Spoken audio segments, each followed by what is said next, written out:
अब बात करते हैं राधिका मर्डर केस की, जिसको लेकर नए खुलासे रोज हो रहे हैं। हुआ क्या है आपको बताते हैं, नई जानकारी क्या सामने आई है। राधिका मर्डर के बाद पिता दीपक यादव को कोर्ट ने अब 14 दिन की न्यायिक हिरासत में भेज दिया है, लेकिन अभी भी कई सवाल ऐसे हैं जो दीपक से पूछताछ के बाद भी अनसुलझे ही हैं, क्योंकि पिता दीपक को समाज के तानों को मर्डर के पीछे की वजह बता रहे थे, लेकिन उनकी ये थ्योरी किसी के गले के नीचे नहीं उतर रही, क्योंकि जो नई जानकारियां हैं वो बताती हैं कि राधिका और उनके पिता के बीच जो रिलेशंस थे वो अच्छे थे। कोई ऐसा नहीं था कि बहुत दूरी हो या इस तरह से मनमुटाव हो जिसके चलते बेटी को मौत के घाट उतार दिया जाए। अब जरा आपको बताते हैं आज का अपडेट क्या है, पहले जान लीजिए आज का अपडेट बता देते हैं आपको। दरअसल राधिका यादव मर्डर केस में पुलिस की जांच अभी तेज चल रही है और दीपक की पुलिस रिमांड पूरी होने के बाद कोर्ट में पेश किया गया है। कोर्ट ने दीपक को 14 दिन की न्यायिक हिरासत में भेजा है। कोर्ट की अगली पेशी तक अब वो जेल में ही रहेगा। पुलिस की पूछताछ के दौरान भी दीपक ने कई खुलासे किए, कई जानकारियां दीपक ने दी हैं, उन जानकारियों पर भी हम बात करेंगे। लेकिन चलिए जरा अब आपको तस्वीर दिखाते हैं जो रिपब्लिक भारत के पास एक्सक्लूसिव जानकारी सामने आई है। व्हाट्सएप चैट है राधिका यादव का, टेनिस प्लेयर का, जिसको मौत के घाट उतारा गया। ये व्हाट्सएप चैट आप देख रहे हैं और इस चैट से कई जानकारियां बताया जा रहा है कि ये चैट राधिका और उनके कोच के बीच हो रहा था और इसमें वो कह रही है कि लेकिन थोड़ा टाइम रहना है इंडिपेंडेंटली। एक इंडिपेंडेंट लड़की थी, अपना पूरा एक तरह से एकेडमी चला रही थी, तो यहाँ इंडिपेंडेंटली रहने का क्या मतलब है ये अभी हम आगे आपको समझाएंगे। एक और चैट दिखाते हैं, ये देखिए। इस चैट में तो पापा का भी जिक्र है कि बट फिर मैंने पापा से बात की तो मना कर रहे थे। सब सुनने के बाद किस कंटेक्स्ट में ये कह रही थी राधिका, इस सवाल का जवाब हम आपको देते हैं। क्या चैट में पूरी बात हुई है, चलिए पूरा डिटेल अब आपको दे देते हैं, क्योंकि इस चैट में कई बातें हुई, जानकारी आपको देते हैं।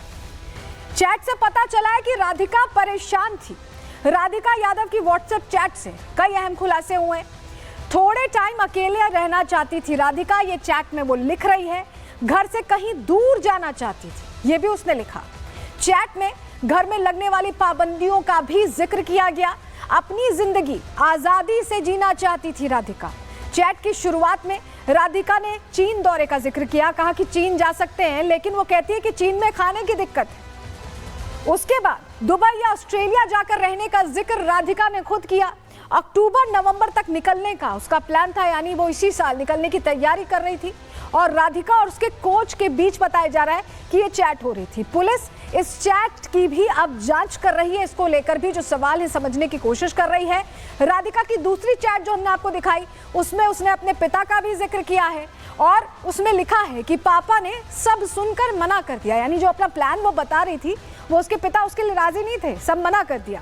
पापा बोल रहे हैं कितने पैसे बचेंगे। राधिका ये बात अपने कोच से कह रही थी, यानी उसके पापा तैयार नहीं थे इस तरह के किसी प्लान के लिए। चैट से यह खुलासा होता है। पहली और दूसरी चैट का क्या पूरा निष्कर्ष था चैट पढ़ने के बाद हमने आपको बताया, लेकिन इन चैट से समझ में आता है कि राधिका और उनके पिता के बीच बातचीत थी और अच्छी बातचीत थी। क्यों हम ऐसा कह रहे हैं जरा समझिए। राधिका दीपक के बीच खुलकर बात होती थी और दोनों के बीच पैसों को लेकर भी चर्चा होती थी। राधिका ने क्योंकि चैट में लिखा था कि घर वाले तो ठीक हैं, सब ठीक था, तो दोनों के बीच विवाद की वजह क्या है? क्योंकि चैट में तो वो लिख रही है कि सब ठीक है, घर में सब ठीक था, तो मर्डर की नौबत क्यों आई? क्या राधिका के मर्डर की वजह कुछ और है? ये बहुत बड़ा सवाल है, क्योंकि जो बातचीत चल रही है उसको लेकर तो यही लग रहा है। इसको लेकर उनके कोच क्या कह रहे हैं, रिपब्लिक भारत ने एक्सक्लूसिव बातचीत की है, सुनिए सर। सर हमारे साथ हैं राधिका के कोच हैं अंकित सर। कब आपसे वो ट्रेनिंग लेती थी, कितना टाइम आपने राधिका को ट्रेन किया? इतना ज़्यादा टाइम मैंने ट्रेन नहीं करा है, बट यहाँ पे कोविड के टाइम में जब 3-4 महीने यहाँ पे खेलने आती थी, बट मैं जानता ज़रूर उसके और उसके पापा को काफ़ी टाइम से हूँ। 10-11 साल की एज से, जब 12 साल से तब से खेल रही हो। मेरी जान पहचान उनसे हमेशा से रही है। और कब क्योंकि यहाँ के प्लेयर्स, हमारे प्लेयर्स उसके अगेंस्ट में भी मैचेस खेले हैं, तो वो उसके पापा हमेशा उसको ट्रैवल करते थे टूर्नामेंट्स में, प्रैक्टिस में, तो ऐसे मुलाकात हमेशा होती रही थी। और फिर वो भी गुड़गांव के, मेरी भी अकेडमी गुड़गांव के, तो that's how we know each other.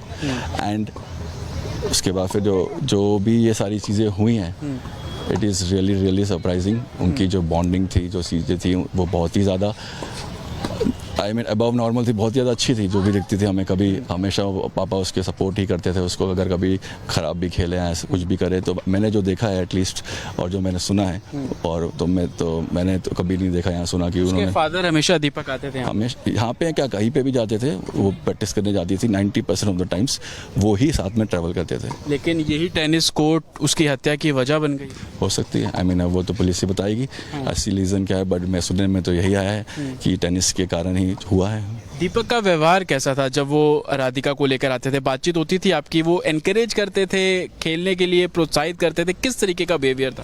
बिल्कुल करते थे एनकरेज, क्योंकि कोई इतने टाइम से अपने बच्ची को खिला रहा है, इतने उम्र 11-10-11 की एज से। मैंने तो देखा है उसके पहले कब से खेल रही है वो बात अलग है, और अभी 25 साल की 14-15 साल से कोई खिला रहा है और खुद रोज़ लेके जा रहा है, तो उस पर्टिकुलर बंदे के अंदर भी कुछ तो होगा कि वो अपनी बेटी को लेके जा रहा है, आ रहा है, इतनी मेहनत कर रहा है, पैसे तो खर्च कर रहे हैं वो, that is different, but time भी पर्सनली लेके जा रहे हैं, तो उनको कुछ तो होगा ही, और प्रोत्साहित तो करते ही थे। तो सुना आपने, जो पूर्व कोच कह रहे हैं कि पिता और बेटी की बॉन्डिंग बहुत अच्छी थी। अब ये बयान तो कहानी को और उलझा देता है, समझिए जरा, हम आपको बताते हैं। पूर्व कोच के मुताबिक सब कुछ अच्छा था, दीपक और राधिका आपस में इनकी बॉन्डिंग अच्छी थी, सपोर्ट करते थे, ये भी बोल रहे हैं। राधिका और पिता दीपक के बीच अच्छी बॉन्डिंग थी, जहां राधिका प्रैक्टिस करने जाती थी वहां दीपक भी जाते थे, मौजूद रहते थे। पिता दीपक राधिका को टेनिस के लिए प्रोत्साहित करते थे। तो फिर वही टेनिस राधिका की मौत की वजह कैसे हो सकता है? ये बहुत सारे सवाल हैं जो इस पूरे कहीं ना कहीं संशय को और ज्यादा गहरा देते हैं। और जिन्होंने पूरे मामले में केस दर्ज कराया है, विजय जो चाचा हैं या राधिका के, वो क्या कह रहे हैं इस पूरे मामले को लेकर, क्योंकि उनकी बात बहुत इंपॉर्टेंट हो जाती है। सुनिए जरा। परिवार भी गलत मानता है कि बहुत गलत हुआ, ये नहीं होना चाहिए था। अब पता नहीं वक्त की मार थी या क्या था, कैसे ये घटना घटी उसका किसी को नहीं पता। रीजन क्या है? रीजन का किसी को नहीं पता, आप पूछ लो जाके कि क्या बात हुई है क्या नहीं, कोई रीजन नहीं। दिनेश जो एकेडमी का बात कर रहे हैं वो कि उनका आपस का बच्चे के एकेडमी का या उनका क्या वो बात है क्या नहीं है, वो जाने। हम तो अपने परिवार की तरफ से कह सकते हैं हमें बहुत दुख है, और ये हुआ तो बहुत गलत हुआ। यहाँ पे बहुत सारे चैट्स अब हैं। आप लोग कुछ भी दो, चैट दो, चाट खिलाओ, कुछ भी खिलाओ, उस चीज़ का अपने हमें परिवार में हमारे में किसी को भी A to Z, इवन गांव में भी पूछ लो या आसपास भी पूछ लो, कोई चीज़ का जवाब ही नहीं दे सकता। कोई रिस्ट्रिक्शंस लगाते थे वो लिख रही है कि कोई अगर होती तो फिर वो इतना पैसा क्यों खर्च करता? तो दीपक यादव के भाई तो कह रहे हैं कि कोई दिक्कत ही नहीं थी, कोई मनमुटाव भी नहीं था, ना कोई रिस्ट्रिक्शंस थी। तो वो ताने वाली कहानी कहाँ गई जो बार बार दीपक यादव कह रहे थे? एक और कहानी चल रही है रील को लेकर। ये तस्वीर देखिए, ये रील 1 साल पहले की है। इसमें राधिका यादव आपको दिख रही है, इनामुल हक आपको दिख रहे हैं, और इन दोनों को लेकर ये कहा जा रहा है कि जब से ये रील बनी थी सोशल मीडिया पर, राधिका बहुत एक्टिव थी, और उसके बाद उन्होंने अपना अकाउंट बंद कर दिया था अपने पिता की नाराजगी के बाद। लेकिन इनामुल हक जो एक और किरदार है इस पूरे वर्जन में, उनके 2 वर्जन सामने आए। क्या कहा है उन्होंने, बताते हैं। पहले उन्होंने कहा कि मेरी राधिका से 2 बार मुलाकात हुई है। इनामुल की बात कर रहे हैं, जिनकी हमने आपको तस्वीर भी दिखाई, राधिका के जो फ्रेंड जो वीडियो में थे। टेनिस इवेंट के दौरान पहली मुलाकात हुई थी और उनके पिता को हमारा वीडियो पसंद आया था। ये इनामुल कह रहे हैं कि राधिका की माँ की उनके साथ सेट पर आती थी, और अब जब दूसरा बयान आया है तो उसमें क्या कहा गया है कि मेरा मामले से कोई लेना देना नहीं है, सिर्फ म्यूजिक वीडियो में साथ काम किया था, मुद्दे को हिंदू मुस्लिम एंगल दिया जा रहा है, मुझसे पूछताछ होगी तो सहयोग करूंगा। राधिका और हम 2 बार मिले हैं, राधिका के पिता को नहीं जानता, सिर्फ माँ को जानता। अब इनामुल ये कह रहा है, इनामुल ने अपनी बात 2 अलग अलग वर्जन्स में दी है, सुनवाते हैं आप। मैं उनसे